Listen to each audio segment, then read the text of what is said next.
En la evolución de una lengua, como el español desde el latín, intervienen no solo factores internos, es decir, la evolución del latín por sí mismo, sino también factores externos, concretamente, para lo que vamos a estar comentando, la influencia causada por el contacto con otras lenguas. Así pues, podemos decir que el español actual es el resultado no exclusivamente de la evolución del latín de la Hispania romana dentro de su propia burbuja, de forma aislada, de forma incluso autárquica, sino que también influyeron en su evolución otras lenguas con las que fue estando en contacto, las prerromanas o paleohispánicas, el visigodo, el árabe, etc. El lingüista italiano Ascoli, siglo XIX, principios del XX, ideó una metáfora geológica de estratos lingüísticos. Igual que se habla de estratos en geología, podemos hablar de estratos lingüísticos, de capas de lenguas. Y según esta metáfora, la relación de lenguas en contacto puede ser de sustrato, de superestrato o de adstrato. Empezamos por la relación de sustrato, que para la gramática histórica del español es la más importante, la más frecuente, es de la que más hablamos. La relación de sustrato hace referencia a la influencia que recibe una lengua que se superpone a otra. En nuestro caso sería el latín respecto a las lenguas prerromanas, es decir, ¿qué influencias ha recibido el latín de las lenguas prerromanas que ya estaban en la península? Porque, por supuesto, aunque el latín acabe imponiéndose, las lenguas que ya estaban en esos territorios, por esta relación de sustrato, dejan algunas influencias en el latín.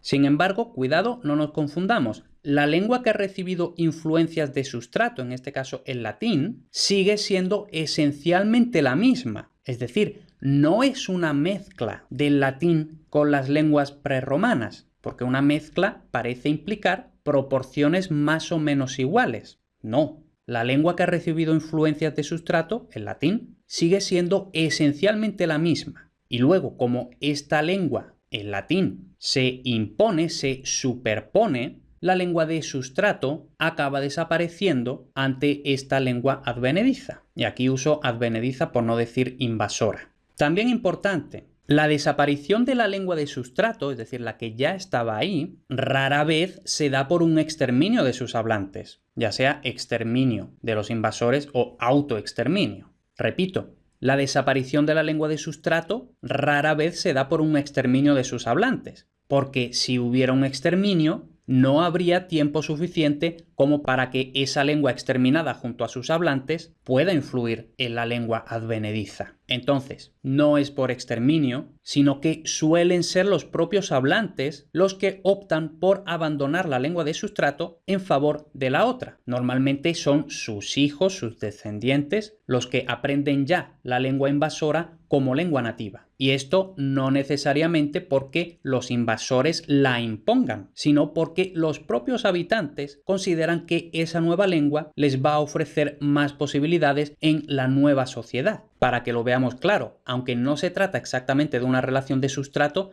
esto es similar al caso de los hispanoamericanos, por ejemplo, mexicanos, que emigran a Estados Unidos y obligan a sus hijos a comunicarse siempre en inglés, llegando a veces incluso a no aprender nada de español. Estos casos, lamentablemente, son muy numerosos, afortunadamente ahora menos que hace unas décadas, pero los padres obligaban a sus hijos a aprender inglés porque consideraban que esa era la lengua que les iba a abrir más posibilidades, mientras que el español o era una lengua familiar o incluso directamente no se aprendía. Eso es básicamente la relación de sustrato, pero antes de pasar al superestrato y al adstrato, quiero explicar mi propia metáfora, que creo que de hecho se entiende mejor que la metáfora geológica. Imaginemos que tenemos una mesa, en esta mesa hay manchas de aceite, de tomate, de ketchup, lo que sea, y esas manchas son las lenguas de sustrato que hay en la mesa. Ahora, ponemos un mantel, ese mantel es la lengua invasora, la lengua advenediza, y ese mantel se va a impregnar de las manchas que ya había en la mesa. Es decir, el mantel se va a ver influido por lo que ya había en la mesa. Pero a pesar de eso, el mantel sigue siendo esencialmente el mismo mantel, con manchas, pero básicamente el mismo mantel. Bien, Pasamos al superestrato, que es la relación contraria a la de sustrato. Es la influencia de la lengua que llega nueva sobre la lengua que ya se encontraba en un determinado lugar. Por ejemplo, las lenguas germanas de, por ejemplo, los visigodos sobre el latín hispánico. Es decir, llegan tribus germánicas a la península ibérica donde ya se hablaba latín y estas tribus germanas traían sus lenguas germanas. Pero, y aquí viene lo importante y diferenciador, la lengua influenciada, el latín en este caso, suele seguir siendo esencialmente la misma. Y no solo eso, sino que la lengua advenediza, la lengua invasora, acaba desapareciendo. Es eso lo que pasó con las lenguas germánicas de los visigodos, etcétera, que llegaron a la península ibérica y con el tiempo fueron abandonadas en beneficio del latín. Pero antes de ser definitivamente abandonadas, antes de desaparecer definitivamente, llegaron a tener influencia sobre el latín peninsular. Y por último tenemos la relación de adstrato, también conocida como parastrato, que es la influencia de una lengua sobre otra como resultado de la convivencia en un determinado territorio. Esto algunas veces aparece como bilingüismo propiamente, otras veces son dos culturas diferentes con lenguas diferentes, pero que están en frecuente contacto y se influyen las unas a las otras. Y entonces aquí, aunque frecuentemente se habla de sustrato vasco, quizás sería más apropiado hablar de una relación de adstrato, ya que el latín hispánico, luego el castellano, etc., estuvo conviviendo con el vasco. Otros ejemplos, el árabe cuando llegó a la península, año 711 como todo el mundo sabe, tuvo una relación de adstrato con las lenguas romances del norte peninsular. Ambas civilizaciones iban conviviendo, iban influyéndose las unas a las otras.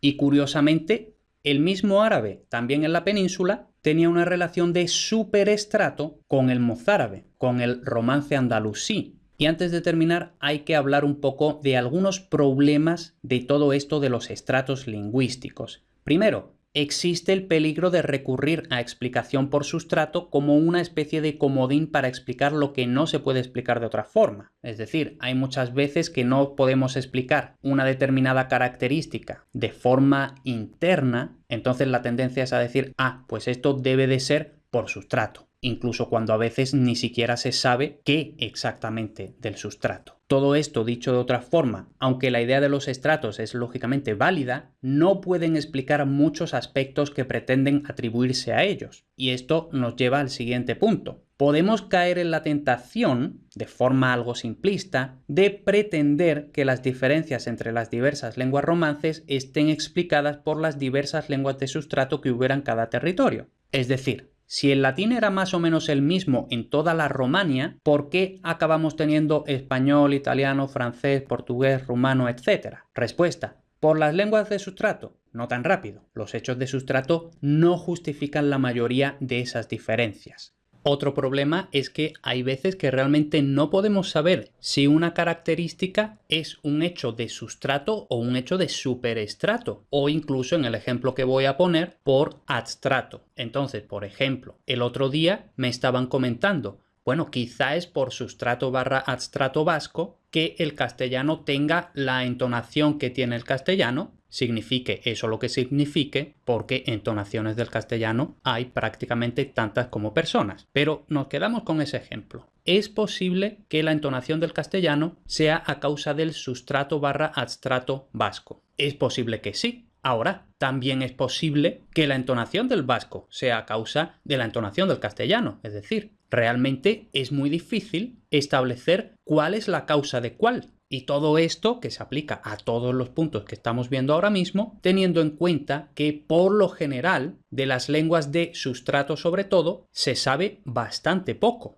Entonces, de una lengua de la que se sabe muy poco, es difícil decir que ha causado tales o cuales influencias. Y por último, los hechos de sustrato más fácilmente comprobables y frecuentes son los préstamos léxicos, también de forma bastante decente, las influencias fonéticas, mientras que la morfosintaxis raramente se deja influir.